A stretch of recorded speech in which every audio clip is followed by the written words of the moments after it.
আরে বাহ, এটা দেখছি মিষ্টির রসালো এক টুনি। ওকে খেলে পেট না ভরলেও মনটা ভরবে। কি হয়েছে শিয়াল ভাইয়া, এখানে দাঁড়িয়ে দাঁড়িয়ে কি ভাবছো? এই কেলো করেছে না, মানে এই দেখো না টুনি, আমি শিয়াল বলে আমার সঙ্গে কেউ বন্ধুত্ব করতে চাইছে না, তাই একা একা বনের মধ্যে ঘুরে বেড়াচ্ছে। এটা তো খুব খারাপ হলো শিয়াল ভাইয়া, কিন্তু তোমার সাথে কেউ বন্ধুত্ব করতে চাইছে না কেন? ঠিক কেলো করেছে, কি উত্তর দিই? আসল কথা বললে তো গলায় দড়ি ঝুলবে। এই টুনি, যদি তুমি আমার বন্ধু হতে না, তাহলে খুব ভালো হতো। দুজনে খুব ঘুরতে পারতাম, মজার মজার খাবার খেয়ে আনন্দ করতে পারতাম। ও ঠিক আছে শিয়াল ভাইয়া, তাহলে আজ থেকে আমরা দুজনেই বন্ধু হলাম। তোমার কথা শুনে আমার খুব ভালো লাগলো টুনি। চলো তাহলে পাশের বনে, সেখানে অনেক মজার মজার খাবার পাওয়া যায়। চলে এসো আমার কাঁধে, দুজনে যাই। ঠিক আছে শিয়াল ভাইয়া।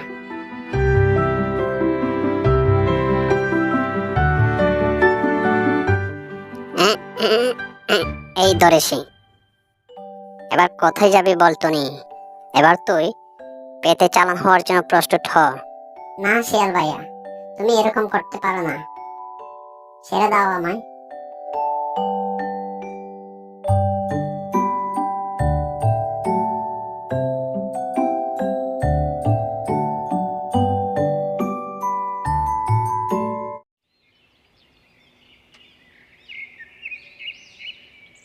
কই গো, আমার বেরোনোর সময় হয়ে এলো। তাড়াতাড়ি খাবারটা পটলিতে বেটে দাও। এই তো দিচ্ছি।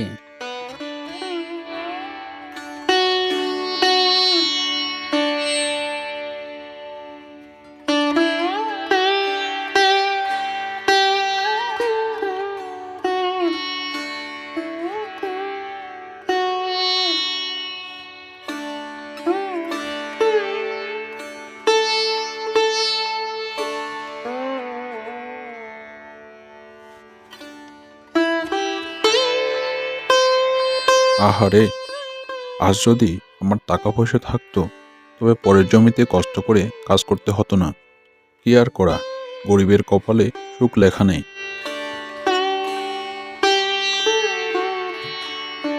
শুনেছো, পাশের বাড়ির বল্টু শিয়াল নাকি একটা মাছ কিনেছে। পল্টু শিয়াল মাছ কিনেছে, তা জেনে আমি কি করব? ও তাই তো, বল্টু শিয়ালের বউ বলেছিল কিনা, তাই বললাম।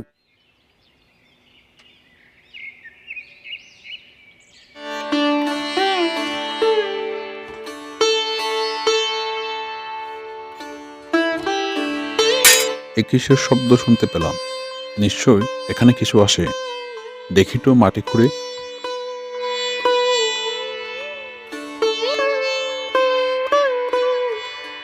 এ কি, এই যে একগোড়া মোহর, কিরকম যেন চকচক করছে।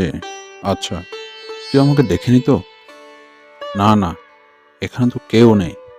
এই সুযোগে তাড়াতাড়ি মোহরগুলো নিয়ে বাড়িতে যাই।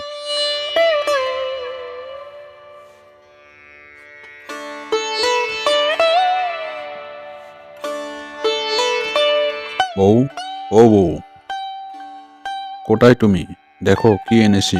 কি ব্যাপার, এত ডাকাডাকি শুরু করেছো কেন? আরে একবার এসেই দেখো না কি এনেছি।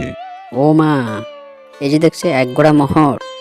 হ্যাঁ হ্যাঁ, আর জমিতে কাজ করতে গিয়ে পেয়েছি। তোমাকে কেউ দেখেনি তো? আরে না, আমি লুকিয়ে নিয়ে এসেছি। আরে ব্যাস, আমরা তো ধনী হয়ে গেলাম। আমরা এটাকে কোথাও লুকিয়ে রাখি, তারপর আস্তে আস্তে খরচ করব। কোথায় লুকিয়ে রাখা যায় বলো তো? পাশের বাসার বল্টু শিয়ালের কাছে রেখে আসি। আরে ধুর, কি যে বলো! একজন জানলে সবাই জেনে যাবে, পরে আমরাই এই মোহরগুলো হারাবো। এক কাজ করি, আমাদের ঘরের মেঝের মাটি খুঁড়ে নিচে রেখে দিই।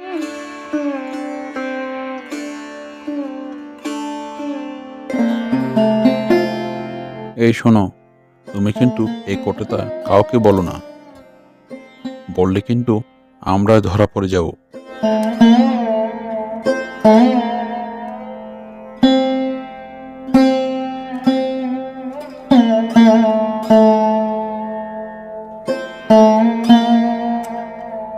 ভাগ্নে, শুনছ? তোমাকে একটা কথা বলি, কাউকে বলো না কিন্তু। কাল না আমার স্বামী জমিতে চাষ করতে গিয়ে এক কোড়া মোহর পেয়েছে, সেটা আমরা লুকিয়ে রেখেছি। এখন আমরা বড় লোক হয়ে যাব। বলো কি, কতগুলো মোহর হবে? অনেক মোহর, ধরো 1000। তোমাকে বিশ্বাস করে কথাটা বললাম, তুমি কিন্তু কথাটা কাউকে বলো না। আরে না, আমি কি কাউকে বলতে পারি?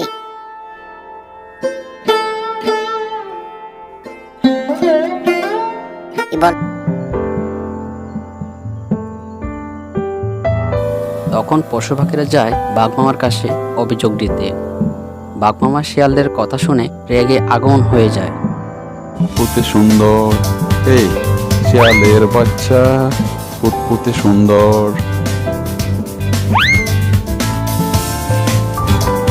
বাঘমামা এক একটা শিয়ালকে মেরে তক্তা বানিয়ে ফেলে।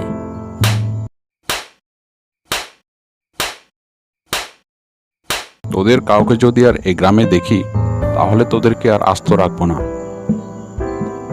রাতের বেলা সকল শিয়ালগুলো একত্রিত হয়। এই বাঘটাকে একটা শাস্তি দিতে হবে। সবাই শোন, আমার কাছে একটা বুদ্ধি আসে। সেই রাতে সবাই মিলে একটা বুদ্ধি বের করলো। এরপর তারা বাঘমামার বাসায় যায়। বাঘ তখন ঘুমাচ্ছিল। এটাই সুযোগ বাঘকে জব্দ করার। শিয়ালগুলো বাঘমামাকে তুলে নিয়ে নদীতে ভাসিয়ে দেয়, আর সবাই মিলে আনন্দে নাচানাচি করতে থাকে।